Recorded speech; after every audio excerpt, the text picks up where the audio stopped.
जय हिंद भाई आप सभी को। कैसे हैं दोस्तों आप सभी? आशा करते हैं भाई सभी सुखी होंगे, खुश होंगे। तो दोस्तों हमने अपनी क्लास स्टार्ट कर रखी है इंग्लिश की टेंस की, और उस पे प्रेजेंट टेंस के सभी टेंस कर लिए थे हमने। प्रेजेंट इंडेफिनिट भी हो गया, प्रेजेंट कंटिन्यूअस भी हो गया, प्रेजेंट परफेक्ट भी हो गया और प्रेजेंट परफेक्ट कंटिन्यूअस भी हो गया। तो अब बारी आती है हमारी आज प्रेजेंट के सभी करने के बाद पास्ट इंडेफिनिट टेंस की। तो आज पास्ट के करने से पहले मैं एक बार आपको आज की क्लास में प्रेजेंट के चारों टेंस एक बार रिवाइज करवा दूंगा। चारों टेंस एक ही क्लास में, वो आपको दोबारा से रिवाइज भी हो जाएंगे और आपको और भी पक्के हो जाएंगे। तो इसमें हम एक बार चारों टेंसों का रिवीजन ले लेंगे पूरे कंप्लीट करके, ठीक है। इसमें चारों टेंसों की वर्ब की फॉर्म्स भी हो जाएंगी, अच्छा हेल्पिंग वर्ब भी हो जाएंगी, पहचान भी हो जाएगी अलग से, मतलब चारों टेंसों की एक साथ। प्रेजेंट इंडेफिनिट में क्या होगा, कंटिन्यूअस में क्या होगा, परफेक्ट में क्या होगा, ठीक है। तो उसके बारे में एक बार मैं आपको दोबारा बता देता हूं आज। सबसे पहला टेंस है हमारा प्रेजेंट इंडेफिनिट टेंस।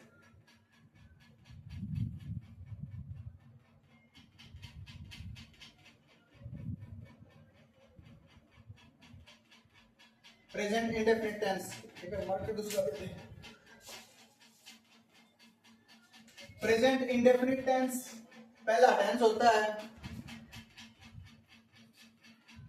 इसकी हिंदी की पहचान होती है ता है, ती है, ते है।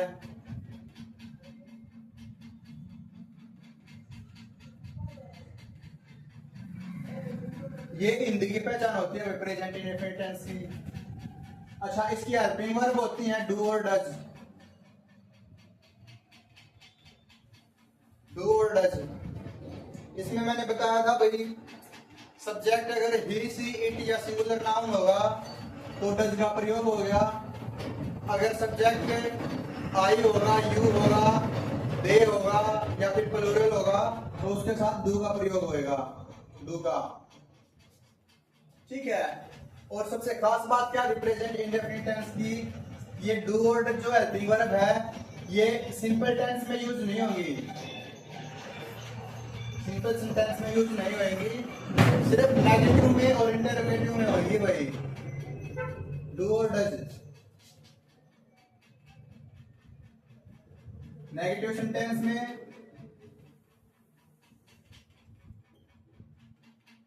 इंटरोगेटिव, इन सेंटेंसेस में यूज होएगा भाई डू और डज का। अब बात आती है भाई सिंपल सेंटेंस में क्या यूज होएगा।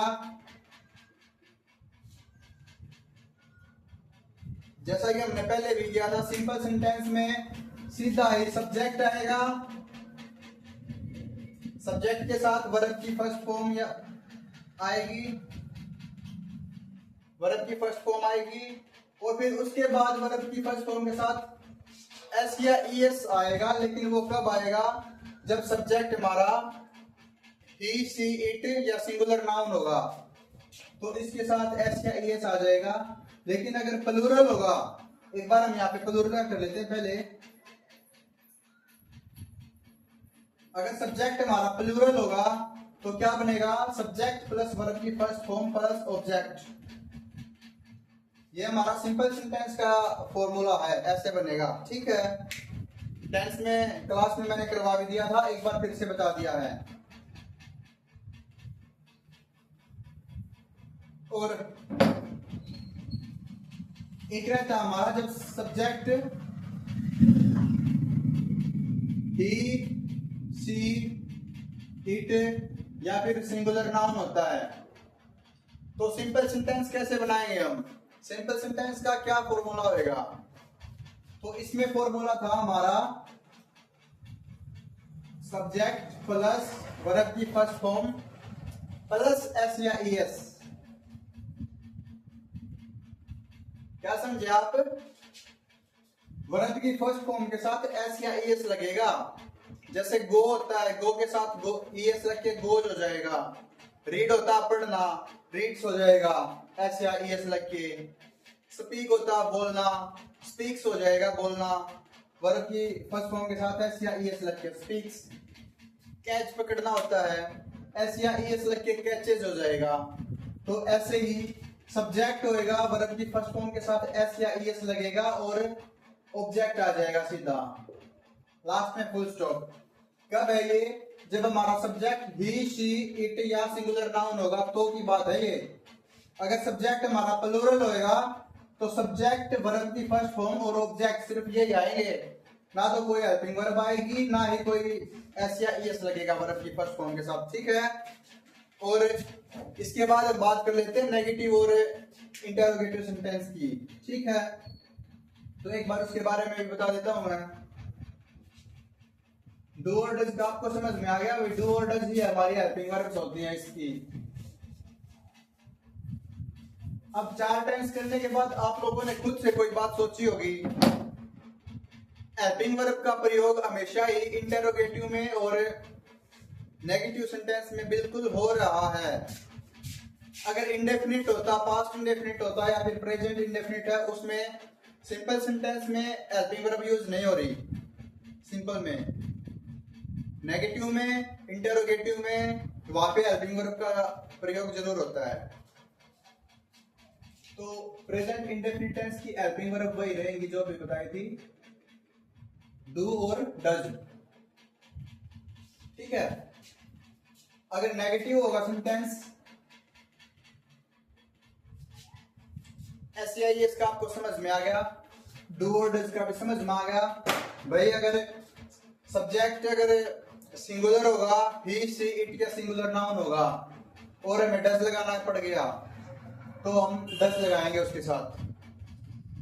अगर सब्जेक्ट आई हो, यू हो, दे हो या प्लूरल नाउन हो तो उसके साथ डू का प्रयोग होएगा, अगर हेल्पिंग वर्ब का यूज करना पड़ ही रहा है तो नेगेटिव में क्या है, डू और डज का तो प्रयोग करना ही पड़ेगा, क्योंकि नेगेटिव सेंटेंस क्या होता है जिसमें नोट आता है, और नोट आपको पता है हेल्पिंग वर्ब के बाद आता है हमेशा, तो इसमें हेल्पिंग वर्ब की खास जरूरत है।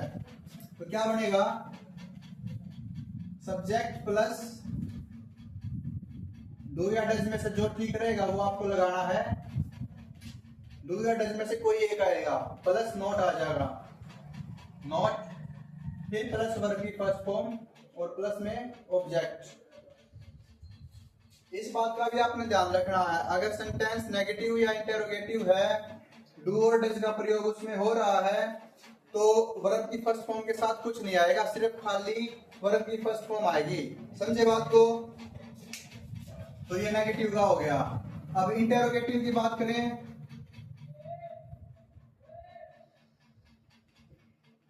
इंटरोगेटिव का क्या होएगा, वही हेल्पिंग वर्ब से स्टार्ट होता है ये। डू और डज किसके साथ प्रयोग होएगा वो आपको पता है। अब इसका स्ट्रक्चर क्या होएगा भाई, सबसे पहले तो हेल्पिंग वर्ब आएगी हमारी, डू या डज जो भी आएगी वो आपको पता होना चाहिए सेंटेंस में क्या आएगा। सबसे पहले डू या डज प्लस सब्जेक्ट, ठीक है। डू या डज पहले आ गया, फिर सब्जेक्ट आ गया, उसके बाद क्या बच गया, वर्ब की फर्स्ट फॉर्म, वर्ब की फर्स्ट फॉर्म प्लस ऑब्जेक्ट, और लास्ट में क्वेश्चन मार्क चिन्ह। क्या बताया था, अगर वाक्य में डू या डज का प्रयोग हो जाए तो वर्ब की फर्स्ट फॉर्म ही आएगी, खाली कोई एस या ईएस नहीं लगेगा। इस बात को एक बार रिवाइज करो, जो मैंने पहले करवाया था उससे अपनी नोटबुक में चेक करो एक बार, ऐसे ही करवाया था और आज एक बार रिवाइज भी हो गया होगा। जल्दी देखो फिर हम अगला टेंस करेंगे।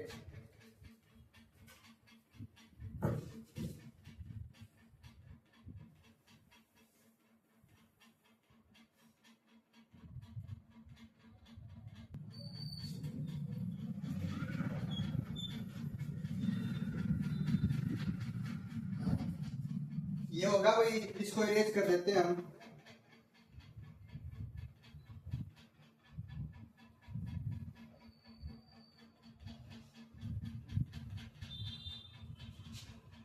प्रेजेंट इंडेफिनिट टेंस से अगला आता हमारा present continuous tense.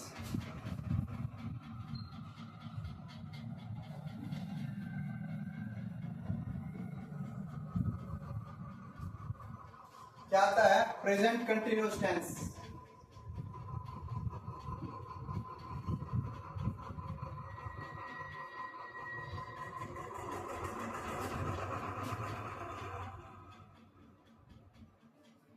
Continuous tense. इस टेंस में मैंने क्या बताया था, कोई भी काम जो है वो रेगुलर चल रहा होगा अभी भी फिलहाल तक। आपकी वीडियो चल रही है, आप पढ़ रहे हैं, मैं कुछ बता रहा हूँ, तो मतलब वर्तमान में कंटिन्यू चल रहे हैं ये काम। पंखा चल रहा है तो अभी चल रहा है हाल में, ये सभी कंटिन्यू होते हैं और इसी टेंस के अंदर आएंगे। इसकी हिंदी में पहचान क्या होती है?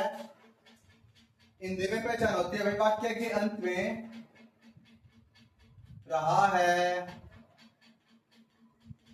रही है, रहे हैं आदि आएंगे।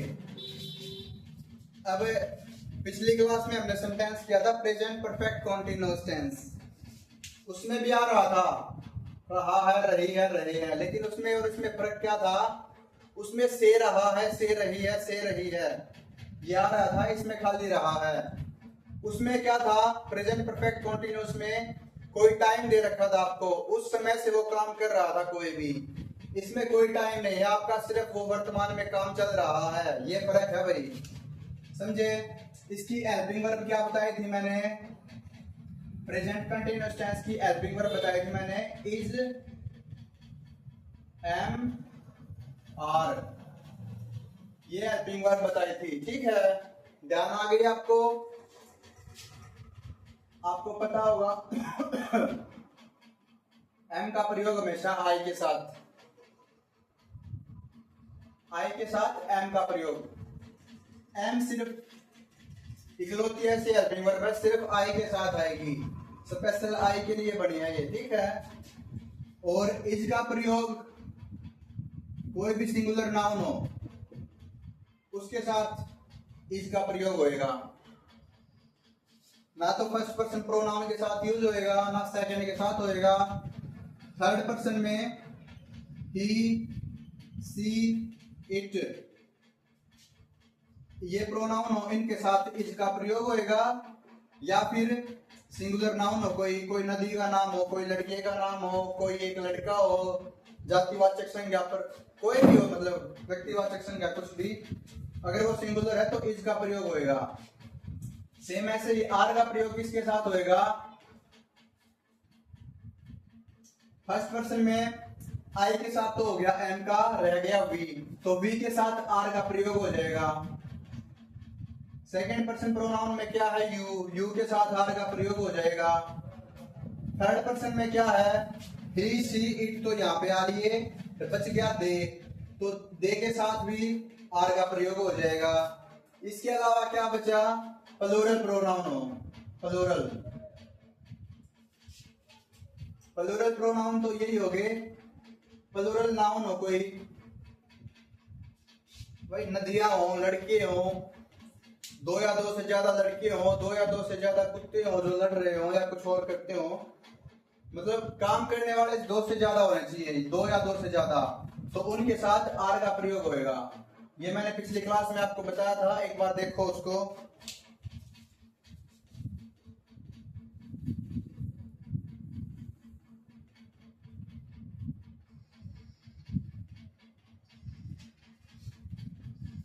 ठीक है,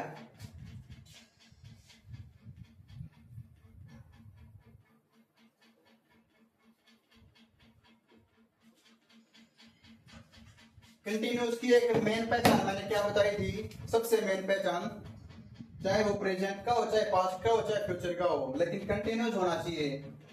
उसमें क्या थी? हमेशा ही वर्ब की फर्स्ट फॉर्म के साथ आईएनजी लगेगा, ये कंटिन्यूअस की पहचान है। अगर वर्ब की फर्स्ट फॉर्म के साथ आईएनजी लगा दी जाए मेन वर्ब के साथ, तो समझ जाना भाई ये कंटिन्यूअस टेंस है। अब वो प्रेजेंट का है, पास्ट का है, परफेक्ट कंटिन्यूअस है, कौन सा है, तो वो आपको बाकी का वाक्य पढ़ने के बाद पता चलेगा, लेकिन आईएनजी लगा दी गया तो वो 100% कंटिन्यूअस है, इस बात को समझ जाना। ठीक है, अब एक बार वाक्य देख लेते हैं। सबसे पहले सिंपल सेंटेंस देखेंगे। सिंपल सेंटेंस में क्या होएगा? सबसे पहले सब्जेक्ट, उसके साथ हेल्पिंग वर्ब, क्या? इज, एम, आर, इनमें से कोई एक आएगी। तीनों हेल्पिंग वर्ब में से कोई एक, वर्ब की first form plus ING plus object, full stop. ये है भाई सिंपल सेंटेंस का। अब इज किसके साथ आएगा, एम किसके साथ आएगा, आर किसके साथ आएगा, इस बात का आपको पता है, मैंने बता रखी है। दोबारा से अप्लाई करके देख लेना, कोई भी सेंटेंस बनाना और उसको करके देखना, समझ आ जाएगा दोबारा से, ठीक है। उसके बाद नेगेटिव आता है। नेगेटिव में नोट होता है, नोट मनाई के लिए, कोई चीज मना कर दी होती है। तो इसके लिए क्या बनेगा, सबसे पहले सब्जेक्ट आएगा, फिर हेल्पिंग वर्ब इज, एम या फिर आर, इन तीनों में से कोई एक आएगी और इनके साथ ही नोट आएगा भाई। अब तक क्या पढ़ते आ रहे हैं हमेशा से, हेल्पिंग वर्ब के साथ नोट आएगा अगर नोट को आना होगा तो, ठीक है। तो इज, एम, आर, इन तीनों में से कोई एक आएगी। क्या आएगी उस बात का आपको पता है, जो भी आएगी और उसके साथ नोट आएगा, फिर वर्ब की first form plus ING plus object, अंत में फुल स्टॉप। ये नेगेटिव सेंटेंस पूरा हो गया आपका। आज गर्मी बहुत हो रही है भाई। इंटेरोगेटिव सेंटेंस आ गया, फिर इंटेरोगेटिव, इसमें क्या था, प्रश्नवाचक होता है ये, क्या वाला, क्या तुम पानी पी रहे हो, क्या तुम काम कर रहे हो, तो इसमें प्रश्न पूछेगा वो। अब इंटेरोगेटिव में क्या बता रखा, मैंने 4 टेंस करे हैं, चारों में इंटेरोगेटिव में क्या आ रहा है, सबसे पहले हेल्पिंग वर्ब का प्रयोग कर रहे हैं। तो प्रेजेंट कंटिन्यूअस टेंस की हेल्पिंग वर्ब क्या है, is, am, are, is, am, are. इन तीनों में से जो भी हेल्पिंग वर्ब आएगी उसको आपने ढूंढना है, आइडेंटिफाई करना है और उसको सबसे पहले लिखेंगे। फिर उसके बाद आएगा सब्जेक्ट, सब्जेक्ट के बाद हेल्पिंग वर्ब तो यहाँ पे आ ली, ये भी सब्जेक्ट हो गया। फिर रह गए मेन वर्ब, तो वर्ब की फर्स्ट फॉर्म के साथ आईएनजी प्लस ऑब्जेक्ट और लास्ट में क्वेश्चन मार्क, ठीक है। क्वेश्चन मार्क लगाना मत भूलना, अगर क्वेश्चन मार्क लगा दिया और आपने वाक्य ठीक कर रखा है तो भी परसेंट ये सेंटेंस गलत हो जाएगा आपका, ठीक है, सिर्फ एक क्वेश्चन मार्क की वजह से। तो आपने ध्यान रखना है इस बात का बिल्कुल कि अगर ये प्रश्नवाचक है तो लास्ट में प्रश्न मार्क चिन्ह नहीं आएगा। एक छोटा सा वाक्य और रहता था जिसमें इंटेरोगेटिव भी होगा और नेगेटिव भी होगा, वो कैसे बनेगा, इंटेरोगेटिव भी है और नेगेटिव भी है। इंटेरोगेटिव के लिए सबसे पहले is, am, are, is, am, are, इन तीनों में से कोई एक, फिर सब्जेक्ट आएगा, फिर सब्जेक्ट आएगा इसकी तरह। यहां तक वाक्य ठीक है। नोट मैंने बताया था हेल्पिंग वर्ब के बाद आता है, तो सब्जेक्ट के बाद हेल्पिंग वर्ब आनी थी, जो हेल्पिंग वर्ब आनी थी वो यहाँ पहले आ गई, तो इसके ठीक जस्ट बाद नोट आ गया। नोट आ गया तो बाकी sentence as it plus verb की first form plus ING plus object और लास्ट में क्वेश्चन मार्क, ये हो गया। तो यहाँ पे हमारा प्रेजेंट कंटिन्यूअस टेंस भी पूरा हो गया। इसको भी एक बार देख लो, नोट डाउन कर लो, कुछ रहता है तो फिर अगला टेंस करते हैं अभी 1 मिनट में।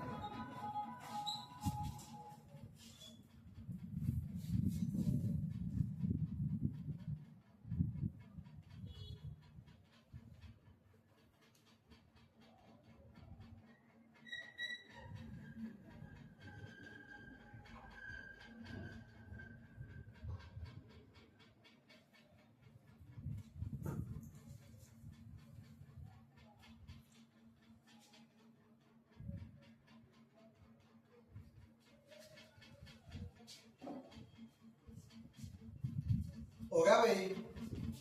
किसी को कोई डाउट हो तो वो डाउट पूछ सकता है, व्हाट्सएप पे पूछ लेना या फिर कमेंट कर लेना, कमेंट का रिप्लाई कर देंगे आपको, या फिर व्हाट्सएप पे भी बता देंगे, जैसा आपको ठीक लगे वैसे कर लेना।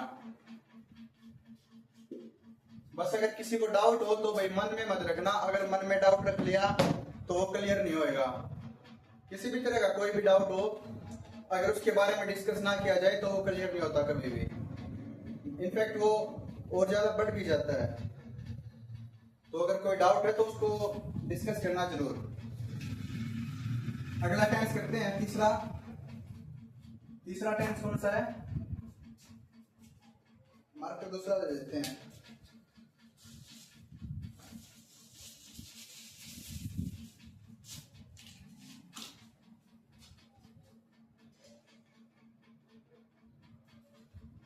तीसरा टेंस है भाई प्रेजेंट परफेक्ट टेंस।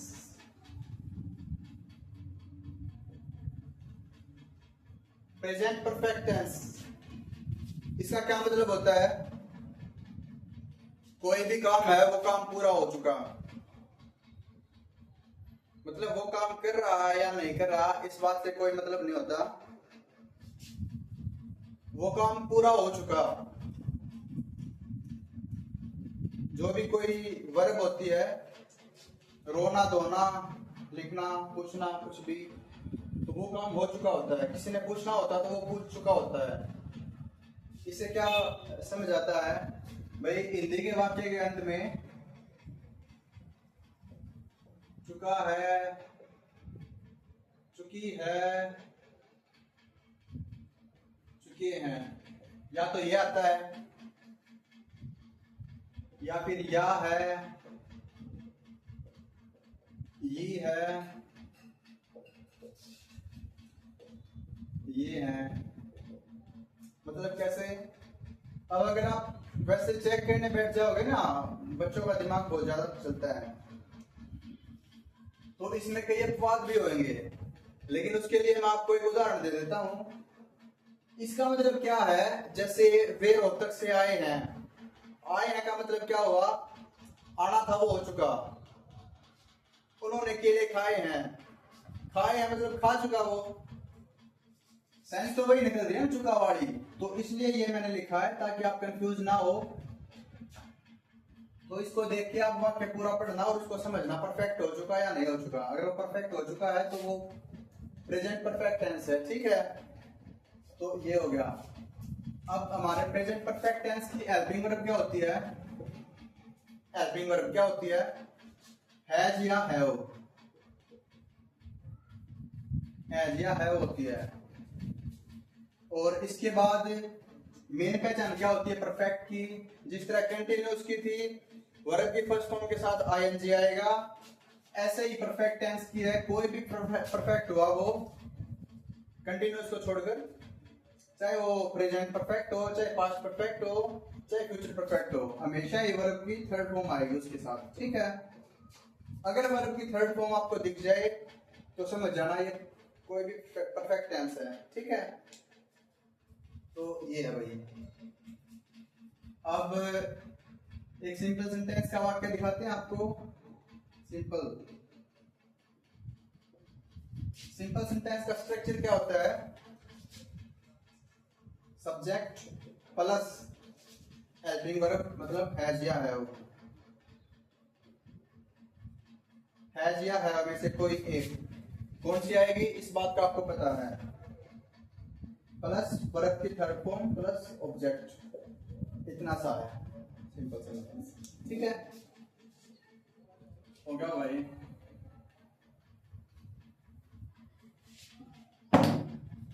नेगेटिव भी कर लेते हैं। नेगेटिव कौन सा होता है? नोट वाला। नोट वाला क्या है इसकी पहचान? सब्जेक्ट प्लस हैज या हैव।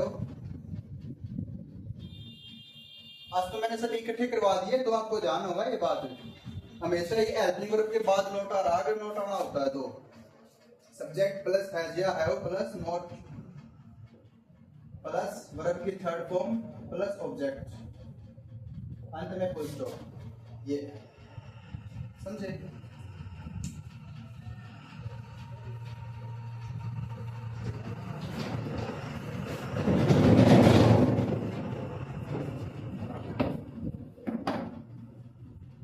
फिर एक इंटरोगेटिव आता है। इंटरोगेटिव कौन सा होता है? क्वेश्चन मार्क वाला। क्वेश्चन मार्क की क्या पहचान है, कैसे वाक्य शुरू होता है? तो वो हेल्पिंग वर्ब से स्टार्ट होता है, एज या पहले, मतलब हेल्पिंग वर्ब पहले, फिर सब्जेक्ट, फिर वर्ब के थर्ड फॉर्म और फिर ऑब्जेक्ट, अंत में सबसे जरूरी क्वेश्चन मार्क। अगर क्वेश्चन मार्क नहीं लगाया तो आपका नंबर गया, आपका वाक्य गलत हुआ। ठीक है, तो क्वेश्चन मार्क जरूर लगाना, ध्यान रखना आपने। फिर एक आता है इंटेरोगेटिव प्लस नेगेटिव। इसमें नोट भी होएगा साथ में और क्वेश्चन मार्क भी साथ में होएगा, ये दोनों देखने को मिलेंगे आपको। उसको कैसे बनाओगे? इंटेरोगेटिव है इसलिए हेल्पिंग वर्ब पहले, हैज या हैव पहले, फिर सब्जेक्ट, सब्जेक्ट के बाद हेल्पिंग वर्ब आनी होती है, लेकिन हेल्पिंग वर्ब पहले आ ली तो ठीक बाद नोट आ जाएगा। जो यहाँ पे लगाया था ना हेल्पिंग वर्ब के बाद नोट, अब ये हेल्पिंग वर्ब तो बाहर आ गई, ये आ गई, फिर सब्जेक्ट बच गया सीधा, तो सब्जेक्ट के बाद नोट आ गया। ठीक है, subject plus note plus verb की थर्ड फॉर्म प्लस ऑब्जेक्ट, अंत में क्वेश्चन मार्क। ये परफेक्ट भी होगा भाई आप लोगों का। ठीक है, इसमें कोई डाउट है तो देखो, बताओ, अभी बताता हूँ फिर उसका।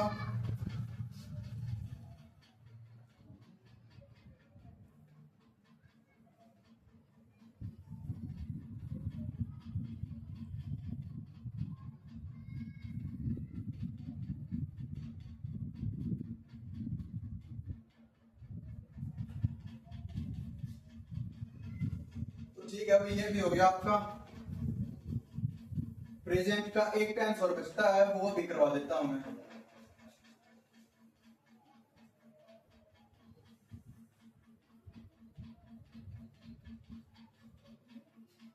आज साथ के साथ चारों टेंस हो जाएंगे प्रेजेंट के। फिर हम ऐसा ही करेंगे, पास्ट का पहला टेंस कराएंगे, फिर पास्ट का दूसरा टेंस कराएंगे, फिर पास्ट का थर्ड कराएंगे और फिर पास्ट का फोर्थ कराएंगे। चारों करवाने के बाद फिर पास्ट के चारों इकट्ठे एक ही क्लास में करवा देंगे एक दिन। उस दिन आपके जो भी डाउट बनेंगे उनमें वो सारे क्लियर हो जाएंगे मेरे हिसाब से। अगर ये तरीका आपको अच्छा ना लगे तो आप बता देना, कमेंट कर देना, मैसेज कर देना, कैसे भी। तो अभी एक चौथा टेंस बचता आपका, वो पूरा करवा देता हूं मैं।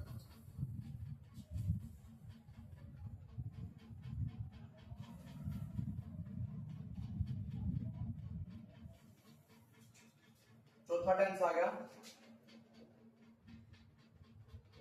Present perfect continuous.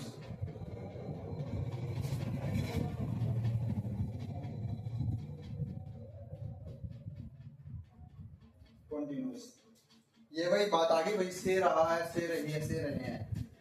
इसके बारे में क्या था, कंटिन्यूस भी है काम, मतलब चल भी रहा है अभी भी, और परफेक्ट है उसका मतलब वो पहले से स्टार्ट होके उसमें कोई ना कोई टाइम दे रखा भाई, उस समय से वो काम चल रहा है।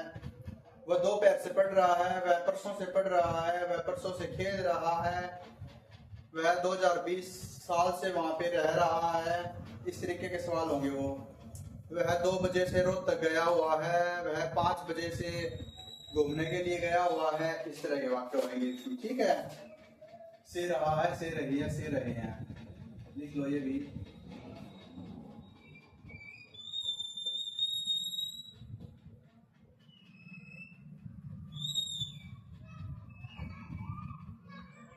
ठीक है, हिंदी की पहचान है ये। इसकी हेल्पिंग वर्ब क्या होती है?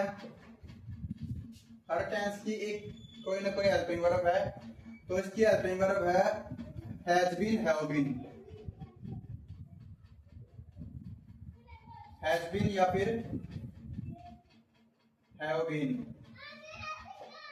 मैंने आपको बताया था कोई भी अगर परफेक्ट टेंस होगा तो उसमें वर्ब की थर्ड फॉर्म का प्रयोग होएगा, लेकिन ये कंटिन्यूस है तो आईएनजी का भी प्रयोग होएगा। तो मेन वर्ब के साथ तो आईएनजी का प्रयोग हो जाएगा, परफेक्ट की कंडीशन पूरी करने के लिए ये बीन है, ये थर्ड फॉर्म है, तो थर्ड फॉर्म का प्रयोग होगा। बीन वैसे किसकी थर्ड फॉर्म है? आप लोगों को इस बात का भी पता होना चाहिए, कोई पूछ ले आपसे, कोई छोटा बच्चा ही पूछ ले, तो एक फॉर्म होती है होना है, तो उसको इंग्लिश में क्या कहते हैं? इज, सॉरी इज नहीं, वो होती है बी। बी क्या होती है? कुछ कोई चीज होना, be first form. Second form क्या है? डी वॉज, और थर्ड क्या हुई हमारी? बीन। बी वाज बीन, तो थर्ड फॉर्म होगी। परफेक्ट के नाम की थर्ड फॉर्म लगा दी इसके साथ बीन, तो ऐसे बनाइए बीन। अगर कोई पूछ ले तो आपको पता होना चाहिए।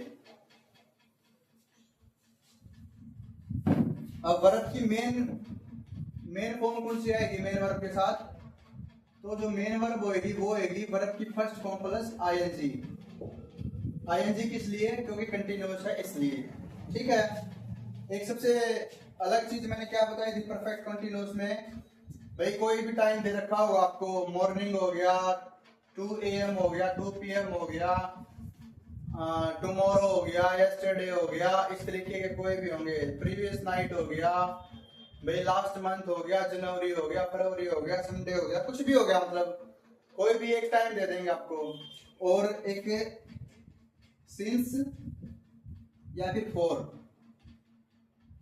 इन दोनों में से कोई एक वर्ड मिलेगा आपको उस टाइम से पहले। तो ये आपकी मेन पहचान है प्रेजेंट परफेक्ट कंटीन्यूअस टेंस की। अब इसका एक बार स्ट्रक्चर बता देता हूं आपको। हेल्पिंग वर्ब बता दी, तो देखो सिंपल सेंटेंस क्या बनेगा? सबसे पहले subject plus helping verb. Helping verb क्या? हैज बीन या फिर हैव बीन। इस बात का आपने पता है भाई किसके साथ हैज आएगा, हैज बीन आएगा, किसके साथ हैव बीन आएगा। ठीक है। फिर आगे मेन वर्ब। मेन वर्ब क्या है? वर्ब की फर्स्ट फॉर्म के साथ आईएनजी और प्लस में ऑब्जेक्ट। अब यहां से वाक्य थोड़ा अलग होता है ये। बाकी टेंसों में क्या था? ऑब्जेक्ट पे वाक्य खत्म हो जाता था, लेकिन इसमें वाक्य खत्म नहीं होएगा। इसमें यहां से आगे क्या आएगा? सिंस या फोर आएगा, प्लस ऑब्जेक्ट प्लस सिंस या फिर फोर प्लस टाइम, जो टाइम दे रखा होगा, और अंत में फुल स्टॉप सिंपल वाक्य में। अब सिंस और फोर किसके साथ आएगा? सिंस तो आएगा कोई फिक्स दे दिया, ये पता लग गया भाई कौन सा टाइम है, भाई आज 2 बजे का दे दिया तो आज 2 बजे से ही है, वो फिक्स हो गया, आपको पता लग गया कि हाँ भाई आज 2 बजे से है। उसने पिछली जनवरी दे दिया तो आपको पता लग गया भाई जो पिछली जनवरी आएगी उस जनवरी से उसने काम शुरू कर रखा है। भाई उसने दे दिया पिछले रविवार से, तो आपको ये पता लग गया भाई पिछले रविवार से काम कर रहा वो, उसके साथ सिंस आ जाएगा, वो फिक्स हो गया क्योंकि। ठीक है। फिर बात आती है फोर की। फोर किसके साथ है? इसमें कोई टाइम फिक्स नहीं होता, उसमें बस ये बता देगा वह 2 साल से रह रहा। भाई कौन से 2 साल से? नहीं पता लगा। वह 2 घंटे से पढ़ रहा है, कौन से 2 घंटे से? नहीं पता। भाई वह 4 साल से पढ़ रहा है, 4 साल से जा रहा है, तो इस बात में हमने आइडेंटिफाई नहीं कर पाए हम कौन से 4 साल, इसलिए। ठीक है। तो उसके साथ हमारा 4 आ गया, अनफिक्स होती है ये चीज। ठीक है। तो ये तो सिंपल सेंटेंस करवा दिया मैंने। अब एक बार नेगेटिव करवा देता हूं।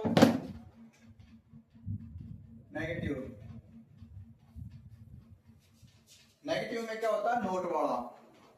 तो सबसे पहले आएगा हमारा सब्जेक्ट प्लस, अब ये बात ध्यान देने की है, और वाक्य जो कर रहे थे हम और टेंसों के, उसमें पूरी हेल्पिंग वर्ब के बाद नोट आता था, लेकिन इसमें ऐसा नहीं होगा। ये टेंस वो बाकी टेंसों से थोड़ा अलग है। हेल्पिंग वर्ब तो इसकी पूरी है हैज बीन, लेकिन जो नोट आएगा वो हैज के बाद आएगा, बीन के बाद नहीं आएगा। इस बात को आपने ध्यान रखना है। तो सब्जेक्ट के बाद एज या हैव आएगा, एज या फिर हैव प्लस नॉट, ठीक है। एज या हैव में से कोई एक प्लस नॉट और फिर बीन, ये वाला बीन, बीन, ठीक है। फिर वाक्य आगे चलेगा, वर्ब की first form plus ING plus object और प्लस में सिंस या फॉर, प्लस में हमारा टाइम हो जाएगा, गिवन टाइम, ठीक है, फुल स्टॉप। इस तरह से वाक्य बनेगा नोट वाला। अब इसके बाद हमारा एक इंटेरोगेटिव और बच गया, वो मैं आपको बताता हूं। इंटेरोगेटिव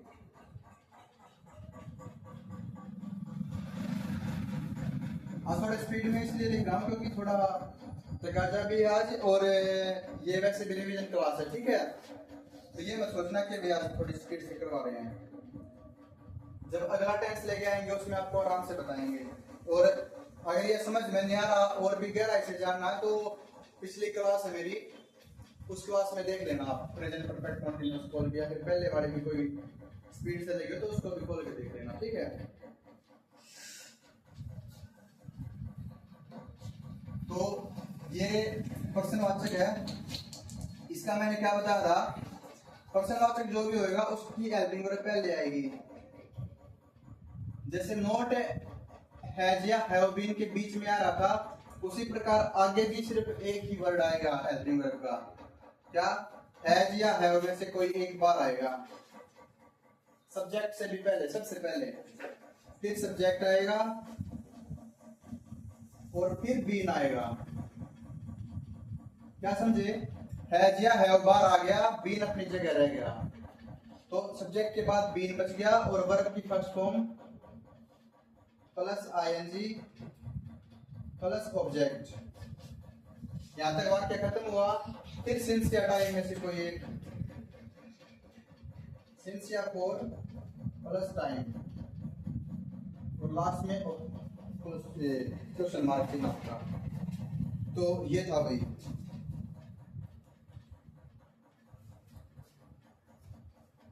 अगर अब भी किसी का कोई डाउट रहता तो डाउट पूछ लेना, लेकिन करना जरूर करके देखना इनको।